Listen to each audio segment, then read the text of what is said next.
E aí pessoal, tudo bem? Para quem não me conhece, meu nome é Thiago, eu sou estudante de medicina do quarto semestre da Universidade Regional do Cariri e hoje vocês vão acompanhar como é a minha segunda-feira, voltando hoje do recesso. Bora lá. Então pessoal, inicialmente eu faço meu exercício matinal e vou preparar meu café da manhã. Hoje eu fiz frango e queijo.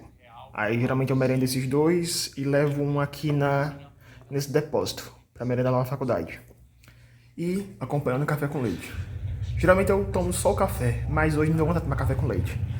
Então, bora lá. Aí como vocês estão observando também, aqui no final o vídeo do professor Rock, eu gosto sempre de amanhecer o dia assistindo algo sobre geopolítica.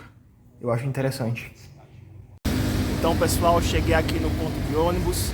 Vou só aguardar ou chegar a Topic ou o ônibus. Primeiro que chegar, eu já tô indo pra lá. Bora me acompanhar, pessoal.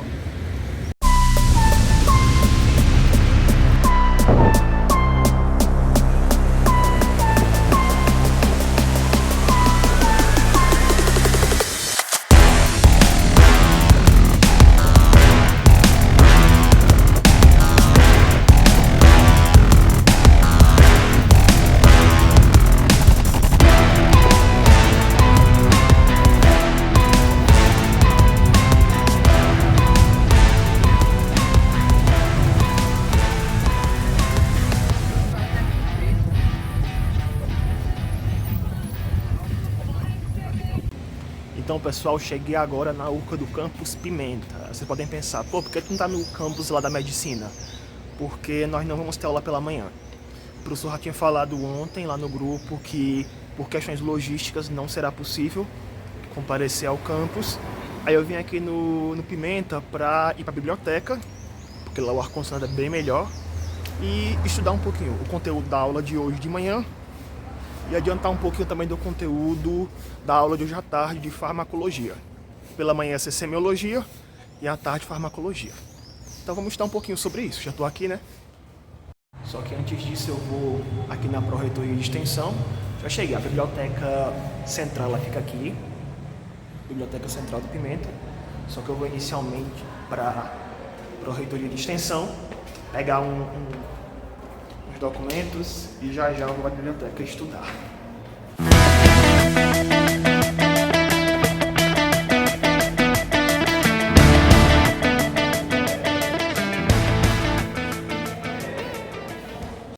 Pronto, a funcionária disse que eu viesse umas 11 horas, aí dava certo. Enquanto isso, eu vou ficar estudando.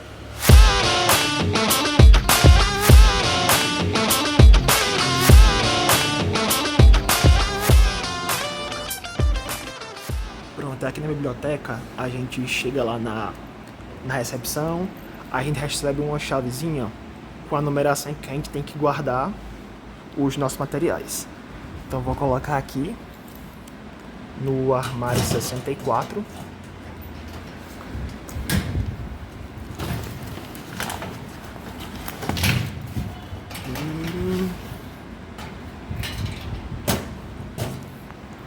Aqui fica uma estante com alguns dos livros, só que a grande maioria fica ali.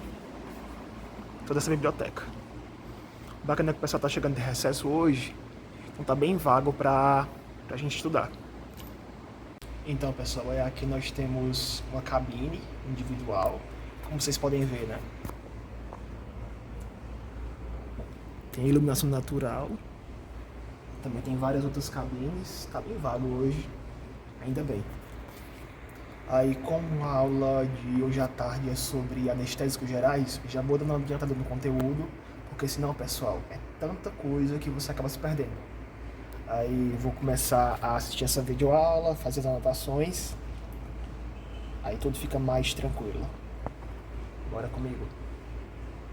Então, pessoal, lembra que eu tinha falado pra vocês que eu tinha ido lá na PROEX, na Pró-Reitoria de Extensão, para pegar alguns documentos? Então, eram as declarações dos projetos de extensão que eu participei. Esse aqui foi sobre plantas medicinais, sob a orientação do professor Marivando. Aí esse aqui é o laboratório da dor, sob a orientação da doutora Denilra. E esse aqui é o URCA na comunidade, sob a orientação do professor Eduardo Guimarães. Uma coisa que eu aconselho muito a vocês, viu, pessoal? é cuidar na parte de currículo para residência. Porque, tipo assim, vocês têm que observar os projetos de extensão, publicações, iniciação científica. De todos esses, o que eu ainda não terminei foi a iniciação científica e monitoria. Mas eu já tenho publicação em revistas indexadas e não indexadas, já tenho um projeto de extensão, liga acadêmica, eu sou presidente de uma, a gente vai concluir agora um ano em maio, aí depois eu quero entrar mais em outra liga, não sei qual. Projeto de extensão, já estou com a pontuação finalizada, e também alguns eventos, tá? Que você tem que observar os simpósios, congressos e tal, e apresentação de trabalhos em anais de eventos e também apenas apresentação de trabalhos sem anais. Então vocês observem direitinho o que é solicitado no Enare para vocês já irem se preparando durante a graduação. Então, pessoal, concluí parcialmente o estudo, mas já está dando aqui quase uma hora. Então vou almoçar, depois vou me reunir com uma professora para a gente debater um novo projeto que a gente está fazendo e depois eu vou falando com vocês. Bora lá.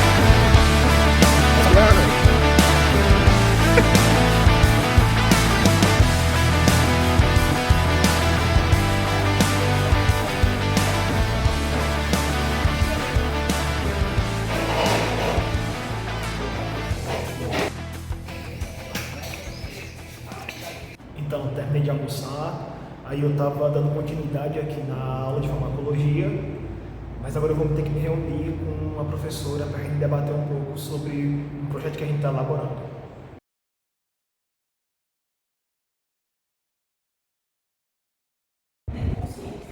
Ele vai começando a perder a consciência quando ele vai entrando no estado 2. Esse estado 2 é uma fase de excitação, onde o paciente... Então, pessoal, aula finalizada. Agora estou aqui no ponto de ônibus, aguardando chegar. O ônibus já tá pico para ir lá para casa. Chegar lá em casa eu vou revisar o assunto da aula de hoje, que foi muito bacana, sabe? A professora é excelente, a doutora Ana Luísa. E dormir. Então, vamos esperar aqui meu transporte chegar.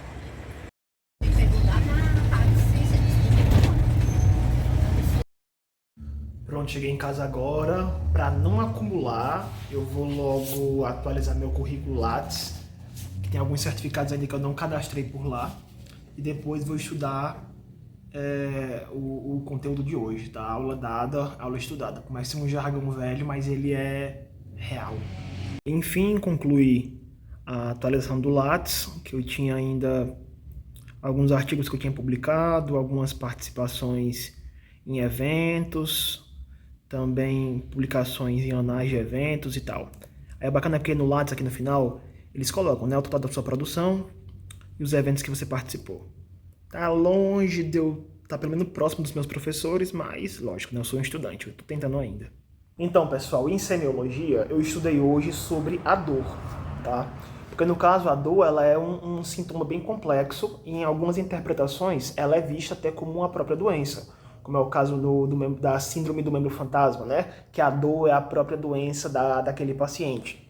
Também vimos a anatomia e a fisiologia da dor, que vai desde a transdução, transmissão, modulação, até você ter a percepção dessa dor. Quais são os vários receptores que nós temos, desde o rufínio de Krauss, que ele é sobre temperatura, como frio e calor, até também os próprios mecanorreceptores e quimiorreceptores das terminações nervosas livres, que é sobre a dor. Além disso, nós vimos os aspectos da dor, que vão desde o sensorial discriminativo, que já é a capacidade de sentir e qualificar a dor, o afetivo emocional, que você já obtém emoções e comportamentos por meio de estímulos dolorosos, e também o cognitivo avaliativo. Nesse caso, vai até aspectos culturais, como você encara a dor, como é o caso do no pain, no gain, né? Você tem prazer em sentir dor, porque você sabe que aquela dor vai lhe trazer um resultado. Existem também classificações fisiopatológicas da dor. Existem aquelas dores que são nociceptivas, que é quando você tem a ativação dos nociceptores, como, por exemplo, aquele mecanismo que a gente conversou agora há pouco, sobre a transdução, a transmissão, a modulação e a percepção da dor. Tem as dores neuropáticas, que nesse caso é muito comum na neuropatia diabética, quem tem varicela, ou até quem tem a dor no membro fantasma, porque nesse caso quem vai receber o estímulo doloroso não é o receptor final, mas sim a própria via. Temos as dores mistas, que elas são a junção de uma dor nociceptiva com a dor neuropática. Tem a dor psicogênica, que está muito relacionada a aspectos emocionais, ela é bem difusa, bem imprecisa. E quando você não consegue classificar em nenhum desses mecanismos, você chama de dor idiopática, certo? Aí você tem os tipos de dor, quanto a, por exemplo, somática superficial, somática profunda, visceral verdadeira, dor referida, dor irradiada. Nós vimos também as características semiológicas da dor, como a localização, irradiação, a qualidade ou caráter da dor, a intensidade, a duração, a evolução, relação com as funções orgânicas, fatores desencadeantes ou agravantes, fatores de melhora ou piora e as manifestações associadas. Isso tudo é um resumo do resumo, porque se eu fosse fazer uma aula explicando sobre esses mecanismos, demoraria bem mais de quase 1 hora ou mais. E na farmacologia, eu vou mostrar aqui para vocês. Na farmacologia, pessoal, a professora é maravilhosa. Tanto que ela tem até um canal no YouTube, o nome dela é Ana Luísa Martim. Falamos um pouquinho sobre qual a diferença, né, da anestesia geral para anestesia local. Aí diferenciamos os tipos de anestesia, né, desde a geral, passando pela local, a RAC e também a peridural. Isso aqui são alguns objetivos da anestesia geral. Falamos dos fármacos adjuvantes, os mecanismos de ação.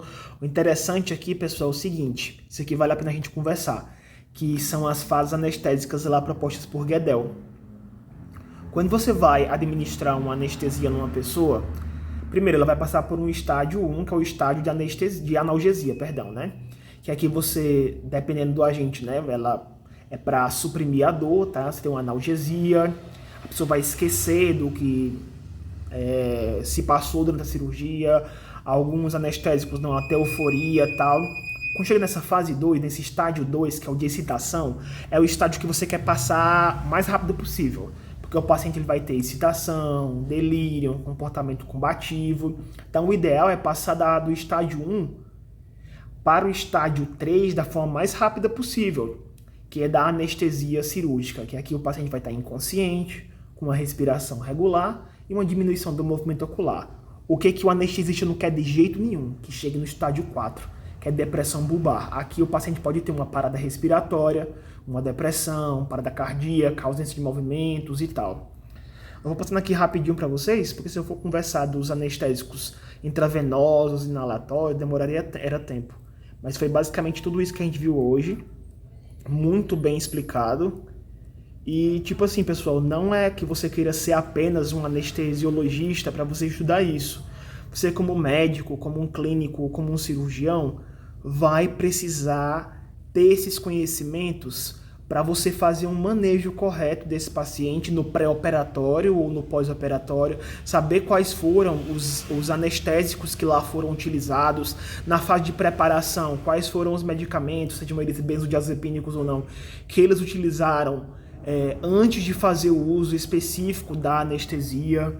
E assim, pessoal, quando você estuda com professores que amam o que fazem, isso dá uma energia para você chegar em casa, revisar, estudar cada vez mais.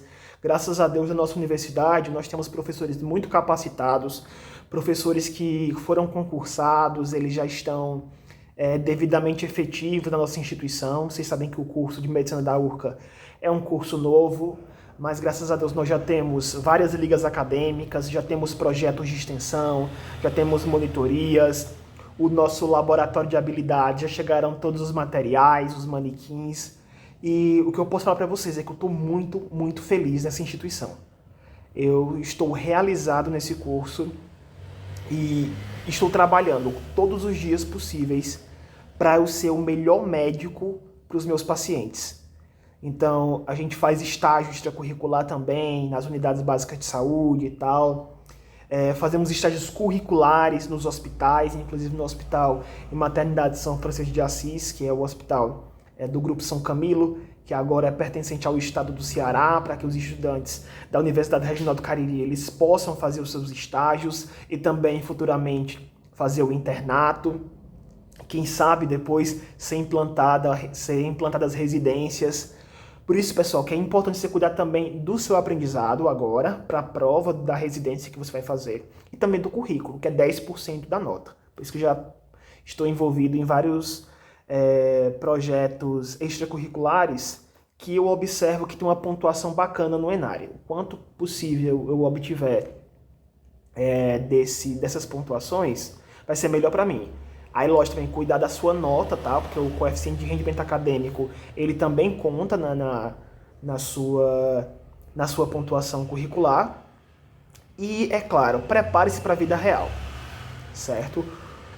Os conteúdos da faculdade, eles são muito importantes, eles são imprescindíveis, mas você tem que saber como aplicar. É por isso que eu sou apaixonado por estágio extracurricular. Porque uma coisa é eu entender, por exemplo, sobre os analgésicos, sobre os opioides, sobre aliás, quando eu falo analgésicos, os opioides são analgésicos, né? No caso, tem os AINES e tem os opioides, anestésicos, afins, antipertensivos, antidepressivos, tal. Pronto, eu entendi isso. Mas quando eu chego no Sistema Único de Saúde, o que tem disponível para eu prescrever? Eu, quando futuro médico, o que tem disponível para eu prescrever?